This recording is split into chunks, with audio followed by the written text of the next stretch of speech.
So, hello everyone, good morning, good afternoon, good evening, depending on where you are, and welcome to this webinar on podcasting.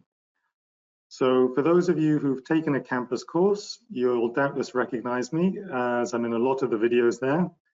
And for those of you who haven't, my name is Paul, and I'm the Head of Education at Karga Publishers.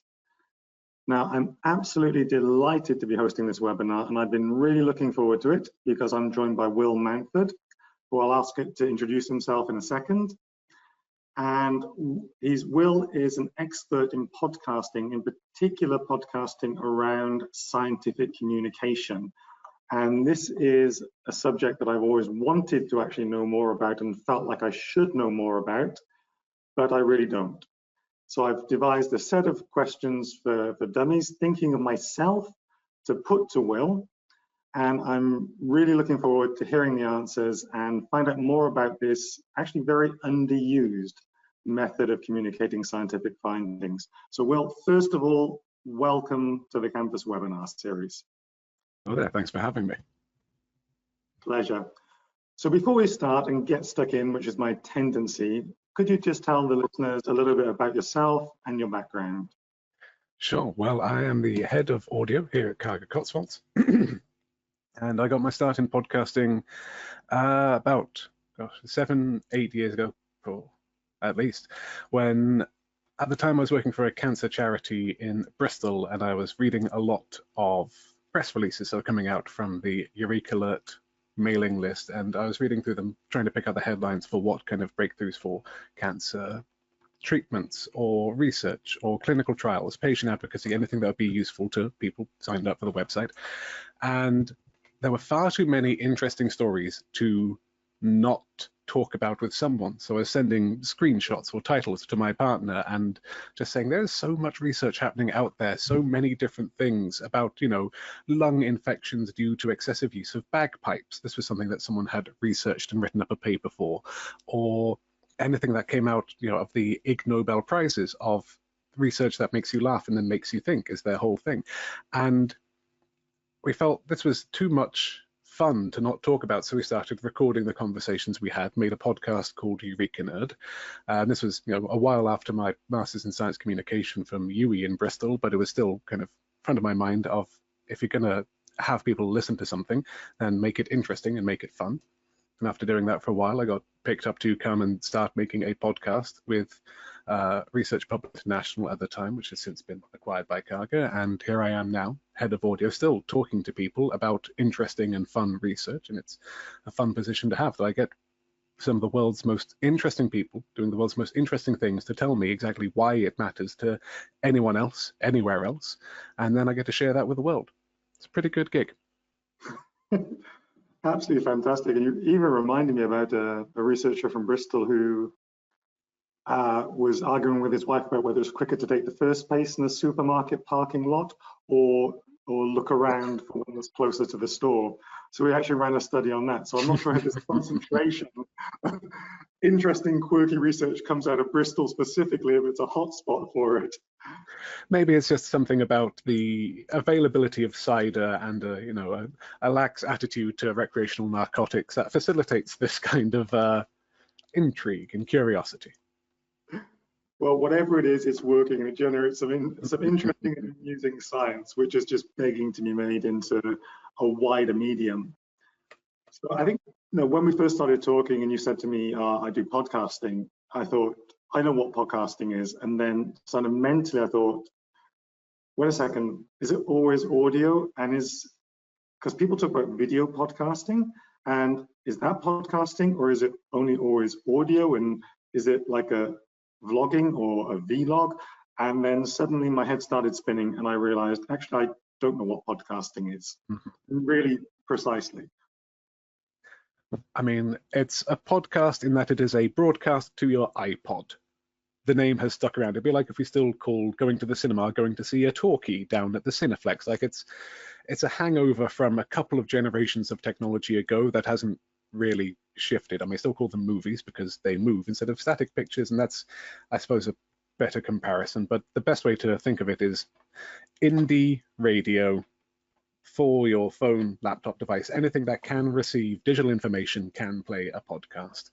If you can receive video, then you can have a video podcast on it. If you can record video, you can make a video podcast. And if you are someone involved in podcasting, then you have seen people look at this kind of exciting new medium where anyone could say anything about any topic to anyone in the world, and there'll be an audience for it. And they've all gone, oh, this seems like a good place to sell mattresses. There's a lot of advertising that has popped up on podcasts because of how available it is to everyone. Imagine a billboard on the moon. Like, it's anyone anywhere can get a hold of this information, and especially if you are doing it in such a way that is intended to reach a specific audience. And that's, I mean, a lot of what I do in science communication is intended to reach specific audiences, be it peers in publishing or kind of professionals at conferences, or even patients receiving like trial information. It's all with the mind of someone somewhere needs to know this so they can take further action. So for the context of the talk today, we were going to refer to what I would think of as podcasts, which would be like an audio file when you click on your iPhone to podcasts, or is it much wider than that? I'm going to be mostly talking about audio podcasts because that is most of what I do. I have been told that I have a voice for podcasting, and no one said that I have a face for radio yet, but I feel like it's kind of, I mean, I know that I look like a podcaster in that I've got glasses and a beard and I'm in my 30s, but I'm mostly experienced in audio podcasts. Video podcasts are big, but then also there are TV shows that call themselves catch-up podcasts now for things like Strictly Come Dancing in the UK, or The Traitors as a kind of reality TV show. And what they've done is they've set up a recording radio booth inside of a TV studio so that they can record a TV broadcast and then also share it online and call it a podcast. The word podcast, it kind of just means show in a lot of contexts, but mostly I'm focused on audio. And that's most of what the audience for podcasts is, because again, it's the most way to get the information to people is to say it on a device that can receive a signal. Not every phone in the world is a smartphone, but pretty much every phone has a speaker, so you can hear a call, which means that you can receive a signal, which means that you can hear a podcast. And that also covers things like digital radio. Sometimes you will see that there are podcasts on that, or on the BBC Sounds app, that they'll have podcasts that are also the radio shows that are being broadcast at set times using digital broadcast signals. Podcast audiences account for pretty much everybody, and I think about 2/3 of people have heard a podcast in their life, which is, I think, the same as you could say for still listen to the radio. The breakdown of this from the Edison research, and there's a lot of people who investigate podcast audienceship and listenership, which is also then very useful for finding out where people are listening to things and how messages are being uptaken. Good for advertisers, but also good for targeting research communications on my side of things. Half of people listen to at least a podcast per month. 1/3 of people listen every week. And it's been contested recently that even more people listen to podcasts because you can play them out loud. I know I listen to podcasts out loud driving with people or sat in a room with my partner. So that should count as 2 listens to a podcast, but we'd only say that 1 podcast has been played, and there's a little bit of kind of finagling of the data there. But you can round up to say that about half of people know and listen to podcasts fairly regularly, and you can do lots of segmentation from there. But equivalent to a good TV show or a popular radio slot, podcasting is a very accessible medium of telling somebody something, and you can also listen back to it as well anytime you want, which is also helpful. Thank you. I think just want to remind anyone who's there in the audience that they can type any questions into the chat before we go on to this the scientific part. So just to recap, basically podcasting itself is a very, very broad term, but here we're going to speak mostly about the traditional audio podcasts that you would get if you clicked on podcasts on an iPhone or something like that. Yeah. So as you've been speaking, the thought that's really occurred to me is, okay, I get podcasting used for entertainment and entertainment purposes, and I have entertainment podcasts all over my phone. I can understand podcasting being used for very unusual science. So, for example, the bagpipes example that you gave earlier, prolonged bagpipes playing being associated with lung infections. That would be really interesting and almost qualify as kind of a story that's so engaging it's kind of entertainment. But I never really have in my head how it relates to science, which can often come across as perhaps dry, dull. The contents of a scientific journal is not necessarily something you'd want to take into a podcast, whereas the contents of Strictly, of course, lends itself to a podcast. I mean, in as much as people are going to read a scientific journal, so there is the audience for that, even if it is being the same kind of information just read aloud of someone doing a digest of, in this week's publication, we have these headlines from these, disease topics or physics areas. Like, there's definitely the people who would listen to that.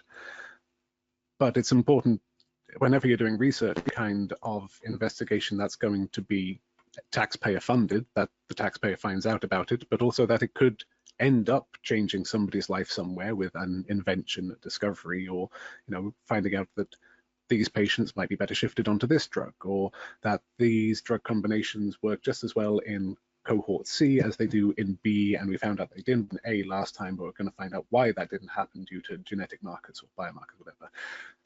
Eventually, someone somewhere can do something with that information, and it's useful, it is helpful, and I think it is kind of a moral imperative to find a way that anyone anywhere in the world could get something useful out of your research. If it's in diseases, of course, that is an immediate way to say, okay, I'm trying to cure a disease or make someone's life easier if they have this disease. So that is a human world impact. If it is physics or quantum or technology, then, the things that we see coming with AI, machine learning, generative technologies at the moment, they haven't come out of nowhere. There has been research for years and years and years that has led up to it dominating the headlines now, and people inside of the bubble have been talking about it, and maybe we'd have different public conversations about it now if they had been brought on board in a kind of a public engagement way with that development in software, in natural language programming for however long, the last decade or two. Anything that someone is working on is to find out some information. There's the natural curiosity to know, and what does that do next? And hopefully to then change either their life, someone's life, some part of the world will change because you know this new information, even if it's just to say, and now I want to find out why that didn't happen, or the kind of the negative hypothesis of why doesn't it work in any other different way. There is a story to every kind of paper, every research, every project, every researcher, any person working on anything anywhere in the world is going to want to have a consequence, to have an impact. And that's what I think a good podcast will put across. I think you raised a really interesting point, of course, about how scientists, particularly those that receive grant funding, can often be obliged to show their outreach efforts of the work and their efforts to communicate it to a wider audience. So I suppose if I think about Karga being a health sciences publisher and about 1 million articles per year, I think it's more now actually, but at least 1 million articles per year going into PubMed. And if each of those scientists said, let's make a podcast, then the time to listen will be beyond human capacity. So how do you, as a scientist, decide whether, or A, should I make a podcast? And more importantly, as I said, I have an outreach budget of this much. Should I outreach via podcast, or should I outreach via animation or some other form of like an infographic style, by plain language summaries? There's so many options now. How should a scientist decide, is it appropriate for me to do outreach? And how do I choose between the different forms? And how would I end up on podcasting? First question is, do you really want to? Like, not just because you have to, but do you want to make either a podcast so you can have a podcast, or just to tick a box and say, okay, I want there to have been a podcast made, but I don't want to be involved? That's something that someone like me, a professional media creator, can say, okay, we'll do the scripting, we'll do the promotion. You will have an impact report at the end of our production to say, here is what has happened with your research. You don't have to worry about it, taking all it off your shoulders. If you want to get involved, then it's good that you do. If someone sat in an interview going, oh, I can't believe I have to chat with this guy about more, like that comes across. You always want to hear enthusiasm when you're listening to someone talk about what they're spending their entire life on. And it does take resources, so it's worth saying, okay, I want to do this, but I don't have the time or the effort, or it's already allocated to a bunch of other projects. Again, that's something that you outsource to a professional like me to come and do it for you. Or you could say, okay, I want to have the research from my lab communicated, and I know that I have these junior authors who are building their career. Maybe this is something for them to pick up and run with. And maybe there's going to be a little bit more of kind of the familiarity with social media and digital communications that just comes from having spent longer on it growing up. And that's all leading towards the goal of a podcast to say, okay, if you just want to beam information into somebody's ears to say, here is what I'm doing, here is where you can find out where that paper is published, here is what it'll happen next, and not receive any feedback, that's fine. If you want to have people engage, kind of feedback into it and say, okay, I heard your podcast and I'd like to know more about this, that, and the other, or I have this disease, or I'm worried about, I might be developing biomarkers for this condition, can you help me? If you want to have a reciprocal involvement with the audience, that give information and they request further information, that you kind of have that feedback, then that's going to be a different kind of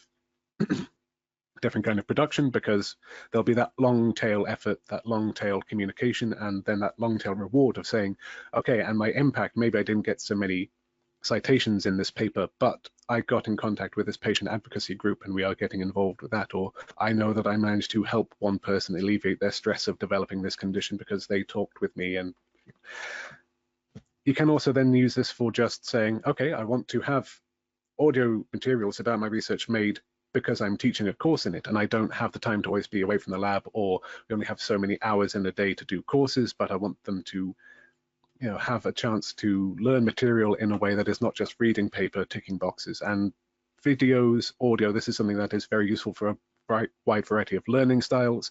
And it's something that I think also then locks in this moment of, here is me presenting, performing, if you will, and being kind of an engaged and enthusiastic professor. And it also looks good in terms of career credentials and stuff. And once you've confirmed that you have the intention to do it, that you actually want to, have the availability of resources, and that you have a goal of what will happen when someone has listened to this podcast, then that's kind of the strategy you can build on to say, and when I am making this podcast, who is it going to be for? What is going to be, the consequence of listening to this action, listening to this podcast? Will it be an action like talk to me, send me an email? Will it be read this paper? Will it be fund my research because we've targeted policymakers and deans and someone of that kind of importance? And this will be where a lot of kind of tailoring and personalization of any podcast production that we do, and I think that anyone making for themselves, is going to get a lot more variety in. But you've got the main hurdle of why not make a podcast out of the way. You've got everything that you need to start podcasting internally, and from there it's just okay, now you can either get someone to do it for you, get trained in how to do it, or start doing it and just get in there, get messy. I think there's a lot to cover in there, and I really appreciate that point of, if you're enthusiastic, that just gets carried across through the medium. And I was reminded of when I first started making some e-learning videos, and it was during lockdown in COVID times. So suddenly I was separated from the video team, and I was finding a white wall and balancing a laptop precariously on serial packets, messing around with lights and learning about the different shades of orange light versus blue light. And it was so much more work than I imagined. When I imagine a podcast, I think, okay, well, I've got a phone. The phone's got audio recording. So surely it's dead easy to make a podcast. And I suspect I'm wrong. You're not. It's dead easy to make a podcast. Make a good podcast at something else. I mean, it's the same question as how easy it to paint a picture. If you've got paint and something to put it on, you can paint a picture. Would it be good? It depends how much natural talent you've got, how much practice you've put into it, how well chemically balanced the paints are. If you're kind of mixing acrylic and watercolor, if it's then shielded from the weather, are you shielded? Like, it's how much you put into it will affect how much you get out of it. And like I said, I've been doing this for a decade. I've got this master's in science communication, which gives me all of the theory and kind of the rationale and the grounding for it. But you really can start with a phone, with a recording device, anything. But making a good podcast that people want to keep listening to is where you start to say, okay, this will take a little bit of investment in either equipment, like microphones, mixers, and you can start off with something. I've got one here we use for remote recording sometimes. It's about the size of a credit card, $40, and it sounds just much better than a phone or laptop microphone. You plug it in, sounds better. You get a USB mixer. You can start to control, okay, what's the sound quality in terms of like pitch and tone, and like you finesse from there. And if you go through the process of writing several episodes, you start to find your voice, you start to find the production flow, you start to kind of really get a hold through practice of what the steps are to make a personalized, practical, and professional sounding kind of podcast. Now, you don't have to do this all for yourself. You can get me to come and do it for you, happily. This is my job after all. And you can also, if you don't mind the kind of quality that you might get, is you can put it into a robot. Because if I say, okay, paint me a picture, you can say, I'll get, DALL-E 4.0 or something. I'll get a generative AI machine to make my art for me. And you certainly can do that. You can fudge it with podcasting. And there was a very good write-up from the LSE Impact blog. I've got the reference here by Andy Tattersall recently about using AI tools for text-to-speech and text generation to say, okay, I've written all of these blogs over however long for LSE. I'm going to get a input-output machine learning to write my next blog. I'll then get a text-to-voice machine to give me that narration. And it's not bad. But the longer you listen, you start to hear these little tweaks in the voice and say, no, this is starting to sound like a robocaller, like an answer machine, because humans are naturally listening for human voices. It's something that you can't quite shake. And you can always hear if someone's auto-tuned on a song, or if you are getting the run-through of, you're on hold with someone forever and ever and ever, you start to know, okay, I have heard this voice so many times, I know that this is a robocall. And with the text as well, it really depends on what kind of input you get to output. For something like research in very specific and very niche fields, if there isn't very much for a machine learning program to use as a basis for reasonable information to predict what words, what syllables, what kind of ideas will come next, then you can start to get some very inconsistent results. If you got something like specialist language, which then also changes how well you're going to be able to pronounce it. If it's, ankylosing spondylitis, that is something that a robo voice can probably put together, but anything more complicated with A's and E's and I's and kind of lots of streams of unfamiliar combinations of phonemes, that is where a robotic voice is going to really struggle, because it's just not practiced with using them in the same way that a human being can hear that and replicate that sound, or if you've been working on it for so long, you can say it very easily. There's a quote that I've been reminded of very often lately of, if you haven't bothered to make this as a person, why should I bother to listen to this as a person? And with something like, if it's just you're consolidating news, that's fine, because there's lots of news all of the time. You can get by with a machine learning summary of news, and the narration for it is going to be pretty well grounded against lots of background information to pull from. But if you want to have someone listening to you as a person, that's what people are seeking. The biggest podcasts in the world are based on personality, things like Diary of a CEO or the Joe Rogan podcast. They're hosted by people that people want to listen to because of the person that they are.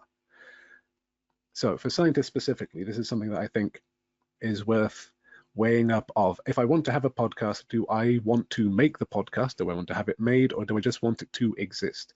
If I want this podcast to exist, then do I want to write it? Do I trust something else to make it? Do I want a different science writer who is able to ask me questions and say, does this connect to that other paper? Can I tie these two ideas together? and kind of fill out the context and the world that it sits in a bit more, then that's probably more trustworthy than putting it into machine learning and just hoping that, okay, it has read all of the words, it has regurgitated some simplified language explanation, but it might not have got negative hypothesis quite right. It might not have got the findings exactly right. Based on some personal experiments around putting in an unusual source paper to data extraction to narration, again, the more uncommon, the more unlikely, the more niche the input, the more unreliable the output from a machine. And as a separate note, if you're using something like Adobe to read PDFs, then check out what kind of news coverage they're getting recently about their machine learning tools, which just say, okay, if you've used our service to make a PDF, we own your paper. And you can imagine what kind of the consequences that will have for if you then try and publish that paper elsewhere and Adobe says, no, we've already trained our machine learning PDF creation on your embargoed scientific research. They've got themselves into that other trouble. I'm not going to get any further into it. Yeah, it was even in my LinkedIn feed this morning. There's been some updates and summaries about that. That's that absolute hot topic. Mm-hmm. So I think there were so many questions I had, and I was thinking about the AI generated audio, because of course I hadn't really considered it, because we've looked at it for audiobooks, we've looked at it for e-learning, and on a personal level I've used it for book summary services. So you get the summary of the book and then you listen to the audio. And I've listened, before I subscribed, I listened, I thought the first few minutes were fine, and then subscribed, and then as I went through it, after 5 minutes, I started to feel fatigued, annoyed, and a bit of a headache. It was quite a strange experience. And but I think it will get there.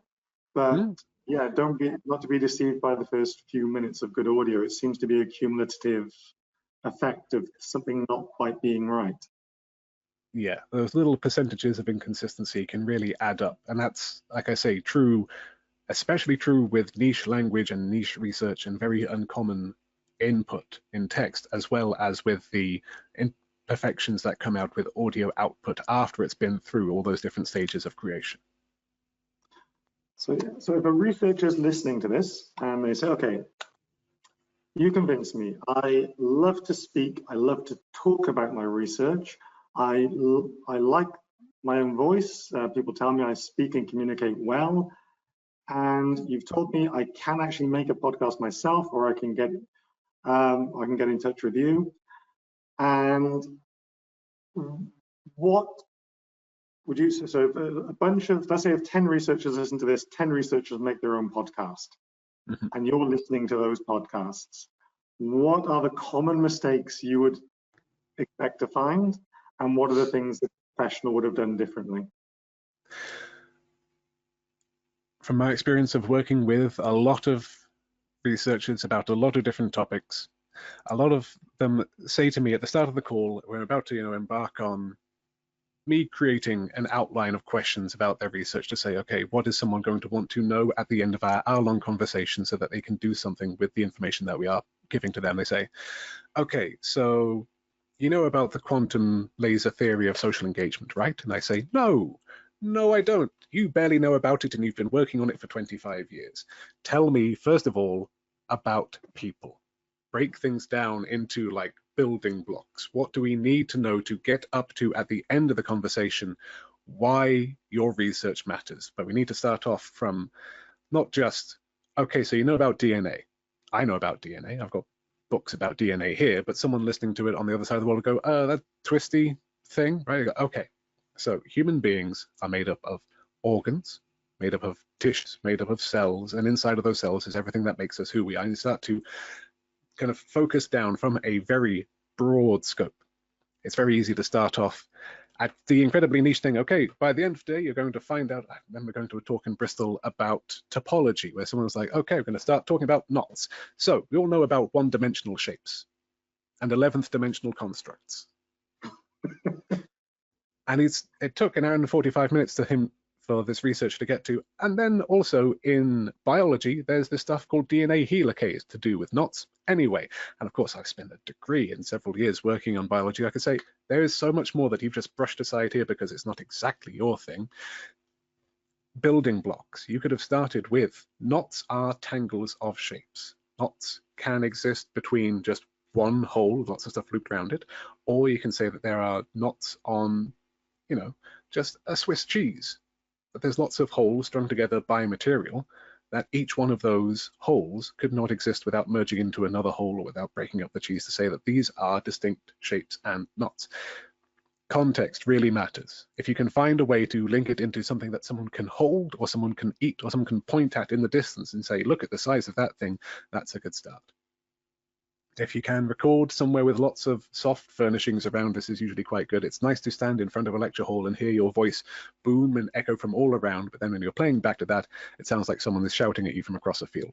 Quality is really easy to start off making those little changes at the start, which have the most change further down the line. You can spend £30 on a microphone, and it'll sound pretty good, or you can go sit in your cupboard and hold the microphone at a reasonable distance from your face, surrounded by, blankets, clothes, whatever it is that you've got hanging up in your wardrobe, that soak up all of that echo, all of that spare sound, and it will make much more difference than spending, 100 versus £150 on microphone. Environment really, really matters.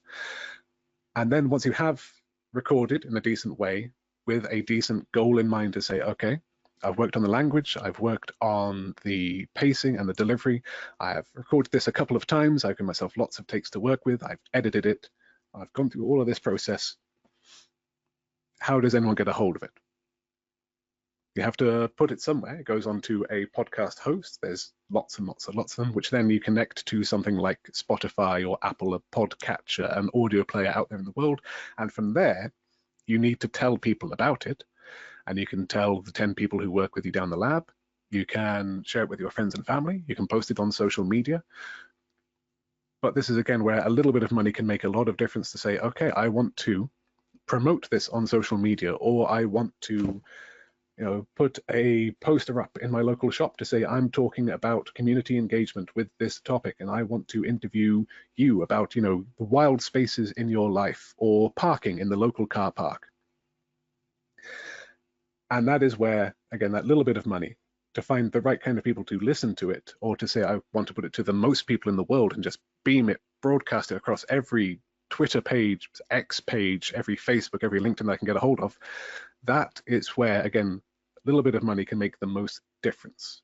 All of the stuff in the middle is really about you as a person. A little bit of money at the start in terms of equipment, a little bit of money at the end in terms of the dissemination. And then in the middle, just make sure you are doing the best that you can by you about your research, so it has something, your impact, your changed world, whatever that change will be, that is where you personally will have the most control and the most significance, I suppose. A little bit of money either way. So, again, there's so many questions spring up in my mind, and one of the, do you see any reluctance from scientists? Because obviously, well, you're a trained scientist and you understand the importance of peer review and the importance of publishing an article, in journals where the quality has been assessed.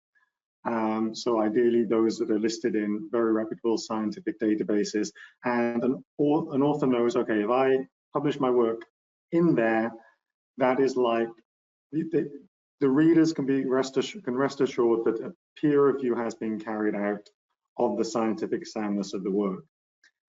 And I'm thinking about this particularly with industry-sponsored projects, where you have to be so careful when you put information out and it may not accurately reflect the peer-reviewed work itself. So this is true of all forms of outreach. So for example, with plain language summaries, there was a big push that ideally a plain language summary would be reviewed at the same time and by the same people as the original paper. Otherwise, how can they accurately say it's a reflection of the original paper? There were the pushes around things like animations. Maybe they should also be reviewed at the same time by the same people. to avoid this potential where you have a report saying this treatment is okay, and then a podcast or another form of outreach saying this is the best treatment in the world. So do you find scientists might be put off by the lack of constraint around the channel, or what is your experience? I think it's worthwhile to be, wary and critical of any information that you're receiving, and draw the delineation between doing the scientific process and then doing dissemination and doing marketing. Those are adjacent, but ever so slightly different for the reasons that you say, that there is an element of, what people put into it and what they expect people to get out of it in terms of presenting information and then upselling. So I haven't encountered any reticence from any authors to say, oh, I'm not sure that this is going to go over well, or that I'm not sure this is going to be taken with any credibility. But I have encountered a lot of the opposite, again, from the marketing side, to say, no, we need to slow things down. We need to tell people a bit about the building blocks. Again, we can't just say, buy our new drug Zolax. It will make your hair grow and your teeth shine. We have to say, oh, tell me why. And I personally, as a professional, will go through the paper and say, okay, this and that, these ideas lead toward that outcome. Tell me about where it doesn't work, what doesn't work. Flesh out this picture. Give me more of the kind of the context, the world that it sits in. Because otherwise, you can sit down and read a bunch of billboards and signs at bus stops and say, okay, I have consumed written words, I've done my reading for the day. But marketing is not the same as dissemination, is not the same as communication, is not the same as doing science. Actually, one thing I hadn't realized until you just said it, are you a bit of an exception in this world? Because let's say if I wrote a paper, I could bring it to you, and because of your background, you would have the ability to, at least with the basic scientific understanding, to be able to spot obvious flaws or conclusions that were exaggerated based on the data. I mean, I try. Yeah. I'd hope that I'm not an exception, but I know that there are science communication podcasts out there that do not receive sponsorships. We're one of them, because that then raises the issue of bias and doing things in a clear and consistent scientific methodology. There are other podcasts out there that do receive sponsorships, and they say, okay, it is time for our ad break. Let me tell you about this mattress or this delivery box, and that you can clearly see, okay, they've stopped talking about nuclear magnetic resonance spectroscopy. They're talking about pillows. Like the difference between the sponsor and topic discussion is clear, and you can assume, okay, so we're not going to say that a better night's sleep is going to help with imaging your molecule. The ones that blur the line between just corporate communications and science communication, I would be hard-pressed to find anyone who listens to that and doesn't say, this has been a 25-minute advert. Right. It's the same thing as you see stands at a conference with, drug names and cool visuals. Or I remember one stand at an ASCO years and years ago where they bought just a full-on tractor in with a drill on to say, we are breaking new ground in such and such. It's like, okay, that's certainly a very big tractor, but the research should speak for itself. It shouldn't have to rely on a tractor to speak for it. And I think anyone who just came from away from that ASCO going, wow, they had such a big tractor, has really missed out on anything that's been published in the New England Journal of Medicine to say why it matters to someone with a disease. Yeah, completely agree. So if somebody listening to this, okay, I love the sound of my voice. I think I communicate really well. I'm really excited about my research, but I don't have time to mess around with microphones. I don't have time to hide in the closet and speak into this. I just want somebody to do it.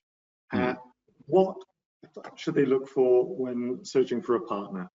I mean, we've mentioned sponsorship, but potentially to avoid sponsored channels, but what would you look for if you wrote a paper and you wanted somebody to help you make a podcast? I would look, first of all, to see, have they worked with anyone that I know I can trust as a reliable judge of character? Have they got any good reviews? We have a FIFO service to say, rating out of 5 stars from, like, it can be fully anonymized when people say, these guys made my podcast. We'd never find out who it was if they select the anonymous option, and they can either say, it was good, it was bad, the script needed work.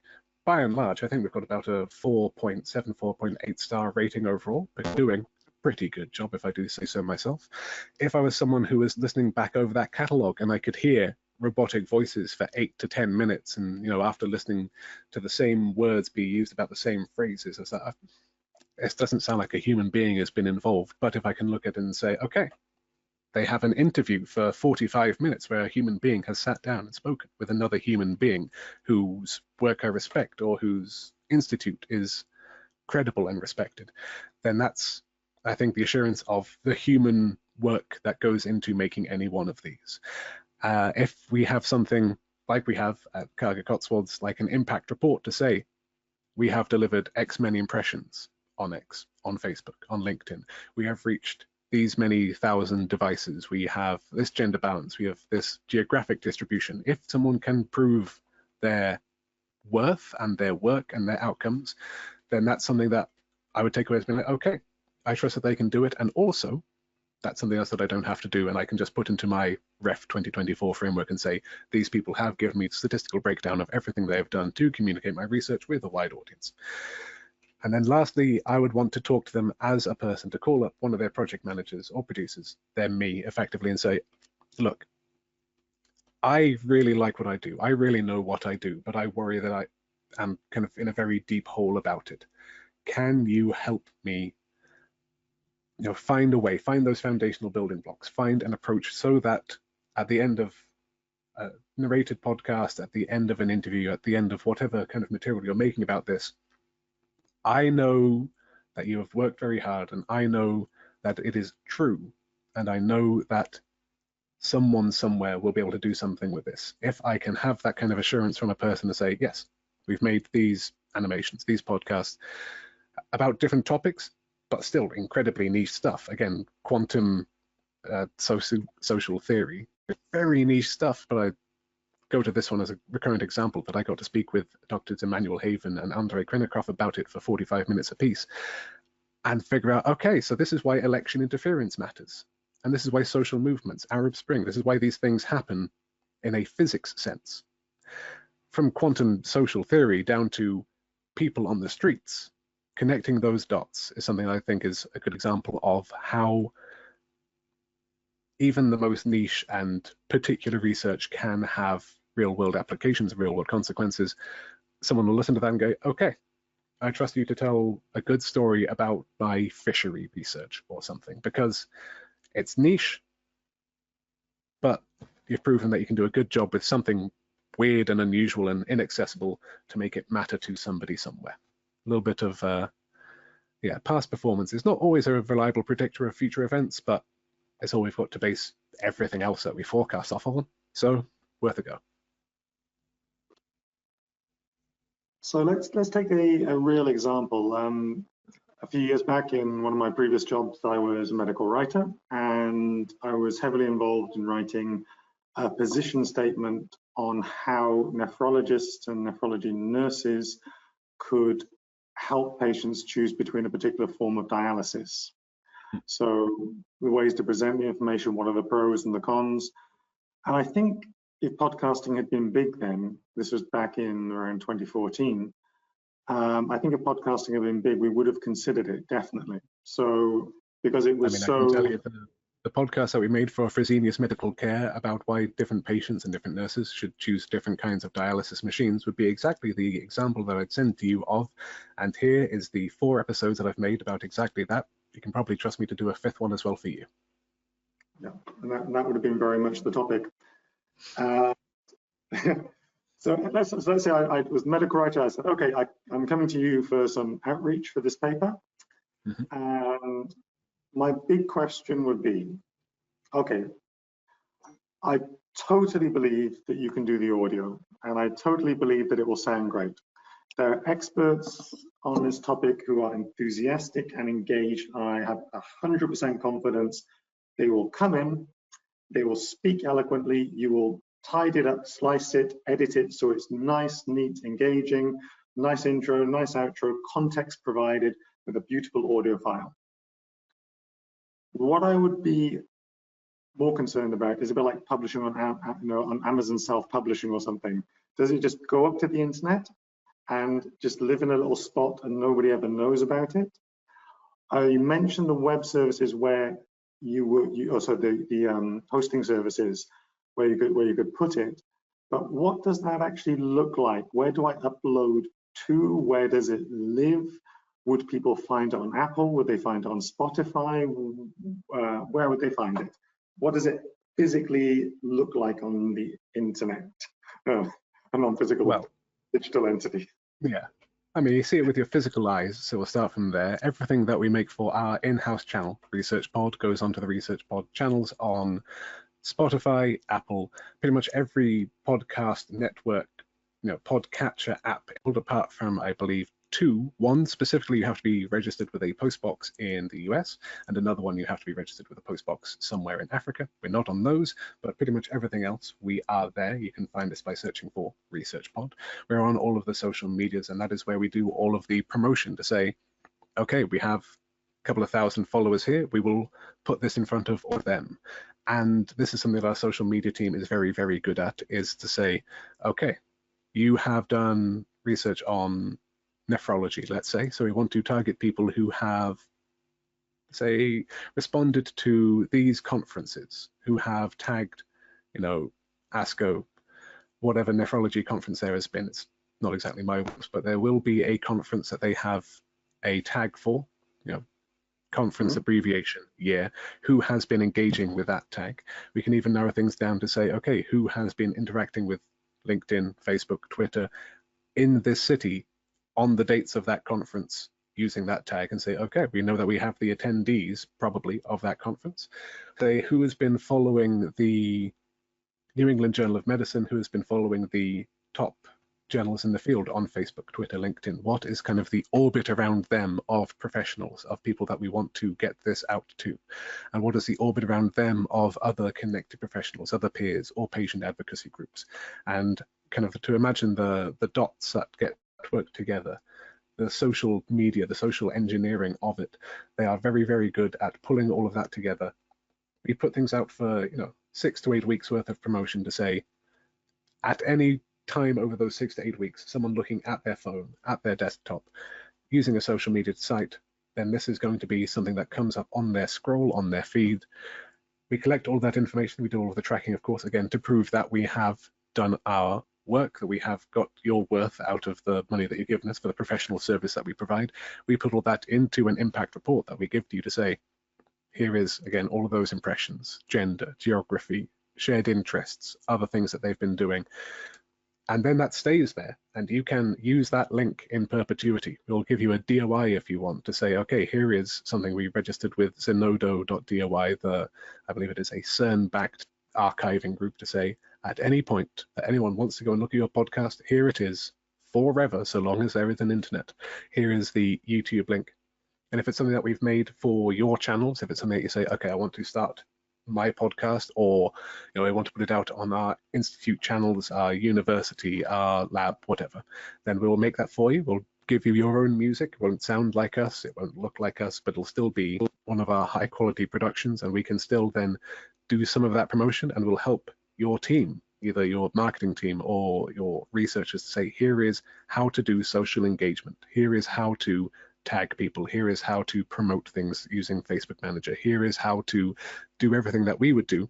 You probably won't have as much success because you don't have the same networks that we do. You're not as good as we are because we are very good at it, have been doing it for a while, but it will work. And we'll give you those instructions, and you'll be able to see over the course of a month or two that, oh, hey, we've got likes, we've got reactions, we've got comments, we've got people that have been listening to this. Yeah, these guys have done their work. They've gotten, their day's worth out of what we've given them. They are good at what they do. And I can count on my and the number of times that that has not worked. And that is because we have been doing things like posting about election interference on social media, which gets clamped down very quickly. So that won't have very good performance on Facebook or on Twitter, but we can still then change our promotion to say, okay, we're going to talk about why politics matters. We will change the approach. We will tailor things. We will, dance around the keywords that you've given us that are still connected, but we will thread our way through so that someone listening to this might not be searching for election interference, because that's tough to find reliable and credible information of on social media, but someone searching for, I don't know, the institute that you've come from, the psychology or politics or whatever political philosopher. They will find those breadcrumbs that we seed, and then they will find their way back to this podcast that we've made for you. And we will not be able to do as much in terms of like a big number of promotion, but we will still get what you need to where you need for someone to listen, and again, have that forward journey with that next action, that consequence.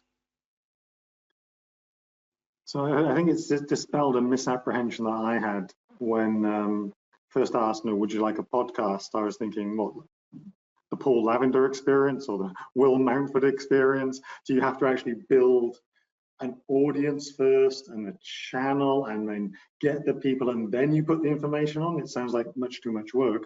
But what you're saying is the podcast is really an individual unit, and through targeted campaigns, you can drive the relevant people to that single unit without any expectation they would subscribe to a series. Is that right? That is certainly one approach. I think that if you're going to make your own podcast, then just if you've only got one thing to say, probably don't make your own podcast, because that's just one single episode on one single podcast. That's something that will probably do better and have more long tail, more impact on a different podcast with their existing network, with their built-in channel, their built-in audience. If you have several things to say, or if you have a story that you want to weave about, okay, actually, let's do the Paul Lavender experience. Let's talk about your early years. Let's talk about your likes and dislikes. Let's get some of your friends and family to come and talk about the Paul Lavender experience. Let's think about all the ways that Paul Lavender might not have been Paul Lavender if things had changed, and then say, what is Paul Lavender working on now? And then say, okay, what are the 3 different ways in which the future could be good, bad, or otherwise for Paul Lavender's work as a person in Paul Lavender's world? And I mean, that's 8 things to talk about in the Paul Lavender experience out of 3 seconds of thinking about it. There's definitely a way to build that narrative, build that story. And you can see it in true crime podcasts that, they build huge, interconnected, huge weaving stories out of someone got killed or someone disappeared.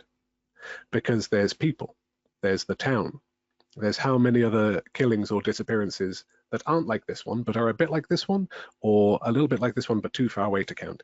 There's so many things, again, in orbit around the core idea of, are we going to catch the guy? Who have we caught that's not the guy? What if we got the guy but didn't catch him? Who's involved in catching the guy? It's, following all of those threads to find the narrative, the story, the Paul Lavender experience about your life and all of the ways that it could go, has gone, might not go, and is yet to go. And that's something that I think is something to build that strategy, that approach, that, again, the goal when you say it, you've got the intention, you've got the resources, and what happens next. That's the kind of thing that you can rely on someone to help build with you, or just imagine how it could go. We've had the first comment, and it's a vote for the Paul Lavender experience. So and I would at least have 1 follower on my new podcast channel. I think Paul Lavender experience are playing the pyramid stage at Glastonbury this weekend as well. Well, I certainly wouldn't be on the singer. So I think I hadn't actually time. It was so interesting. I still have so many questions in my head that have sprung up, but we only have a few minutes left. So I want to narrow it down and say, okay, you can, let's say you convinced me. I think I need to do outreach, that I know. I think out of all the ways of doing outreach, podcasts will probably be the most effective. I don't want to make my own podcast because I don't want to go through all the hassle of that. I don't have the time. I don't want to play around with technology. But I've got this much money for investment in outreach. I'm prepared to dedicate this much. I actually have no idea how much does it cost to make a podcast? How much should somebody budget for that? Well, for our podcasts, they start at around £1,500, euros, dollars to your choice. And that is something that gets you one of our science writers to read and consolidate and translate all of your research. That is a professional working with you to say, okay, you send me the paper, please send me the rest of the papers, please give me a sense of what story we can build out of this. They go away, they want it 2 weeks later, you get the first draft, and we go back and forth via email to shape that draft, and then that goes over to one of our professional voice actors once you've approved it, and we go through iterations with them to make sure that the delivery, the tone, the cadence, everything is right. That gets sent over to one of our editors to work through, and then that gets sent on your approval to our social media team to do all of that dissemination. So there's a chain of about 8 to 10 people working hard on it to put it out into the world. For a interview podcast, that's closer to about £2,000, where you sit down with either me or one of our producers to, first of all, do that kind of story building at the start, to build the outline of questions, which you can check via email to kind of make sure there is a skeleton of the idea, so you have that spontaneous discussion that is still informed, that is still, guided, shepherded along the lines of what do we really need people to know about the background, methodology, impacts, personality of this research. And then again, that social media promotion, the impact reporting, the delivery of all of those assets to you.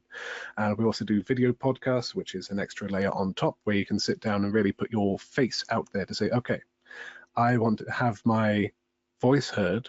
I want to have my face seen. I want people to think of me when they think of a trusted face, a trusted voice, a trusted outlet of disease research or communications or whatever it is. I want to be the person that they think, oh yeah, I saw someone talking about that.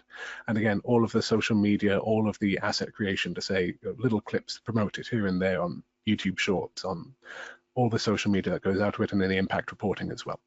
So for that time of 2 or 3 weeks to make the words, 2 or 3 words to make the sound, and then 2 or 3 weeks to make the impact, then that is something that you trust to us for between £1.5 to slightly over £2,000 to give you so many assets, all of the deliverables, all of our audience, all of our promotion.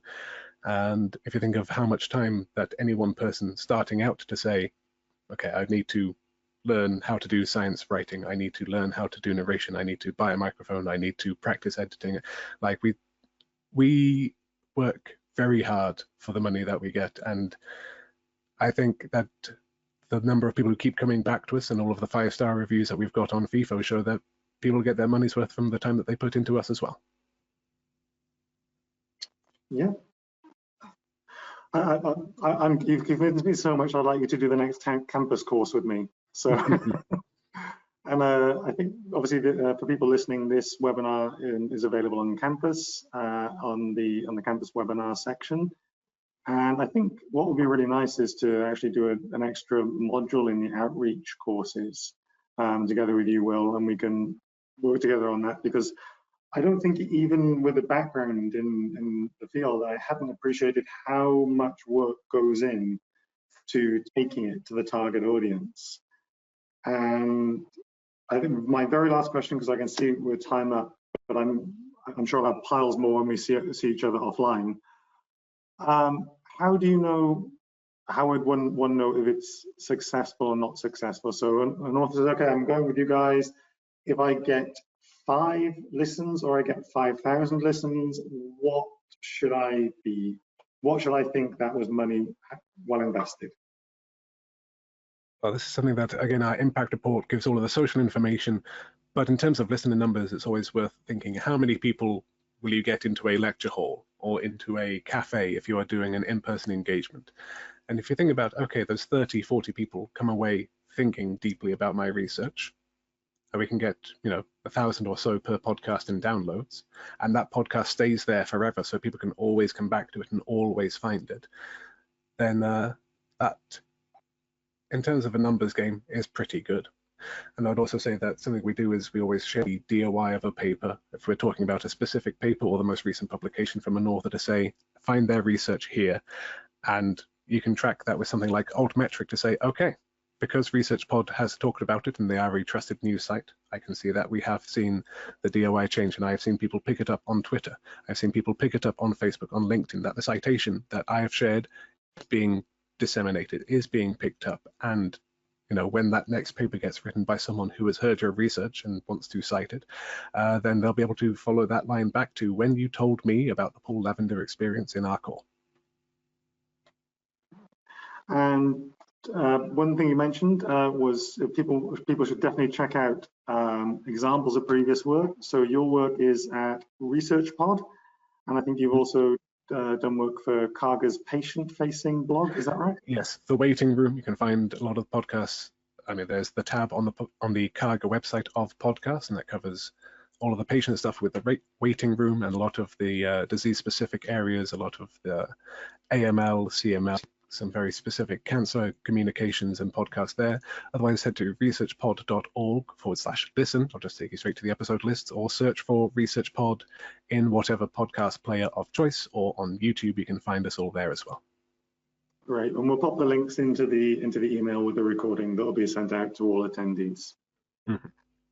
So in that, we need to draw to a close. And Will, thank you so much. I can honestly say I really learned a lot in this hour, and I don't think I really appreciated the complexity and the amount of work and all the stages that are involved.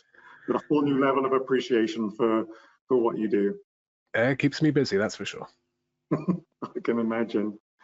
Well, I'll get busy on the Paul Lavender experience. Now I've had one like, I think this is a new hit in the making. And of course, I would come to you to make it. Who else? So in that case, wish everyone who's listening a very nice rest of the morning, afternoon, or evening. Thank you again very much, Will. And please, those of you attending, look out in your inbox for the recording and the links that we'll send out to the sites that Will's mentioned. Goodbye. Goodbye.